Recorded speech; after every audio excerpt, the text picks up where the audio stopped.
Good morning, a warm welcome. Sage here for Kalkine TV, reporting to you live from Sydney, and you're watching the Global Markets Roundup. Let's dive into some of those key highlights and happenings from yesterday, starting with the US market. And the world stock markets and oil prices bounced back while safe havens fell Wednesday as investors began December by betting that the recently identified Omicron variant of the coronavirus would not derail the global economy. And MSCI's gauge of stocks across the globe gained 1.26%, following broad gains in Europe and Asia. All key benchmark US indices closed in the red on Wednesday, December 1st, weighed down by technology, basic materials and financial stocks, amid mixed global cues. And the S&P 500 was down 0.42%, while the Dow Jones declined 0.69%. And meanwhile, the Nasdaq composite fell 1%. And the small cap Russell 2000 fell as well, 1.74%. Oil prices rallied after a critical two-day OPEC meeting kicked off on Wednesday, in which the members are expected to deliberate on their production outlook.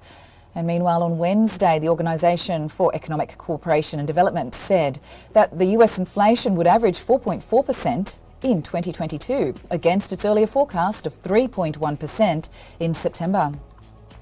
And after a positive start to the session, stocks withdrew in intraday trading. Traders took cues from reports of rising cases of Omicron in South Africa. And experts, however, don't foresee a return of lockdowns. 7 of the 11 sectors of the S&P 500 index remained in the green on Wednesday. Healthcare, basic materials and financials stocks were the top gainers, while consumer staples, utilities and communication services were the bottom movers. In the cryptocurrency market, Bitcoin traded 0.32% lower. And now it's time for a small break, but please stay tuned. I'll be back with the UK and Australian market updates.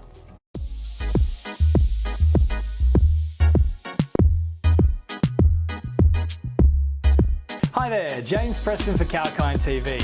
Are you into gaming and virtual reality? Does AI and the endless possibilities it entails capture your interest? Or are you constantly trawling through the web to try and discover the latest updates and innovations in the tech space? Well, let us do the work for you. From the latest product launches to shocking affairs on the World Wide Web, exclusive interviews and information about the top companies like Apple and Google to brand new tech startups vying for your attention. Kalkine's Tech Beat has the latest in what matters in the world of technology. Join me every single Thursday on The Tech Beat, exclusive to Kalkine TV.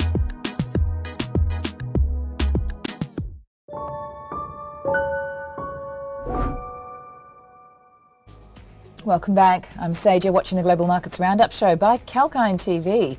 And the European shares posted their best session in almost 6 months on Wednesday, as investors picked up beaten down stocks that were hammered in the past few sessions by fears of the spread of a new and highly infectious strain of the coronavirus.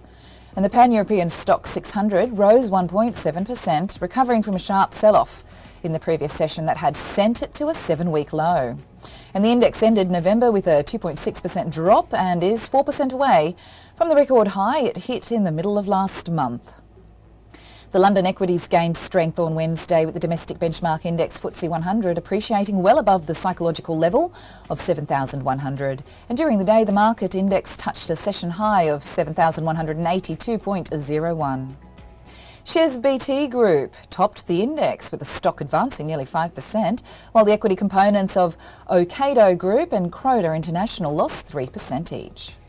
Among the heavyweight constituents of FTSE 100, shares of AstraZeneca, Diageo, HSBC Holdings and GlaxoSmithKline, Royal Dutch Shell and BP, British American Tobacco, Rio Tinto, Relics and Glencore, BHP Group, National Grid, Reckitt Benckiser and Anglo-American Prudential, Lloyds Banking Group, London Stock Exchange Group and Experian all gained up to 4%, while Unilever shares ended marginally lower. And the equity benchmark FTSE 100 ended 1.55% higher, while the mid-cap heavy FTSE 250 advanced 1.75%. And the Japanese shares closed higher amid the choppy trade on Wednesday, marking a rebound from 3 straight sessions of sharp losses, although uncertainties over the impact of the Omicron coronavirus variant capped the gains. And the Nikkei share average ended 0.41% higher after gaining as much as 1%. The broader topics also reversed early losses to gain 0.44%. And the Chinese stocks closed up on Wednesday as the real estate and energy shares gained, while the analysts said the new Omicron coronavirus variant and a meeting in December to chart next year's course for the economy are in focus.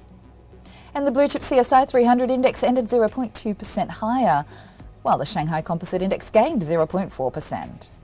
And the South Korean shares posted their biggest jump more than 9 months on Wednesday, with the bargain hunting after a sharp drop in the previous session over Omicron coronavirus variant concerns. And while upbeat exports data also boosted sentiment. The Kospi ended 2.14% higher, logging its sharpest gain since February 25th and snapping a 6-day losing streak. November, however, was its worst month since March 2020. And now we'll move on to the Australian market. And in Australia, the Omicron coronavirus variant continues to raise concerns among the investors, with surging inflation risks further indicating an earlier than expected tapering by the US Federal Reserve. And meanwhile, ASX 200 fell 0.28% on Wednesday. And looking at the commodity market, starting with the bond yields.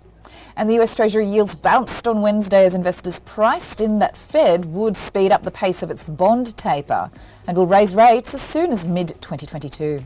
And the benchmark 10-year yields rose 4 basis points to 1.482%. The dollar index 0.093%, and the euro was down 0.19%, while the yen traded down 0.31%. And the oil prices slipped as concerns over a looming supply glut weighed on prices. Brent crude fell 36 cents to settle at US $68.87 a barrel, and while the US crude futures fell 61 cents to settle at US $65.57 a barrel. And the gold prices rose due to an increased demand for safe haven assets amid Omicron's induced volatility. And the US gold futures settled 0.4% higher. Now, meanwhile, the Chinese coking coal and coke futures advanced on Wednesday, buoyed by the supply concerns as coal imports from Mongolia were disrupted by the recent outbreak of the Omicron coronavirus variant. And the benchmark iron ore futures on the Dalian exchange for January delivery jumped 1.6%. Let's move on now to the news from the Big Four banks. And the lawyers say ANZ's practice of charging customers the full amount of interest even on partial repayments was always unconscionable and unfair, justifying the launch of a class action against the Big Four banks to seek compensation.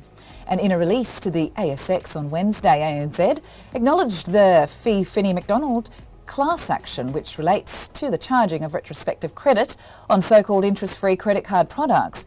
The cards have been outlawed since January the 1st, 2019. And earlier this week, ASIC launched action suing ANZ for using cleaners and real estate agents as third-party intermediaries to sell home loans. And the class relates to 74 home loans issued between 2016 and 2018 that are alleged to have contravened the Consumer Credit Act, as well as further claims that ANZ did not meet its general conduct obligations under the Credit Act.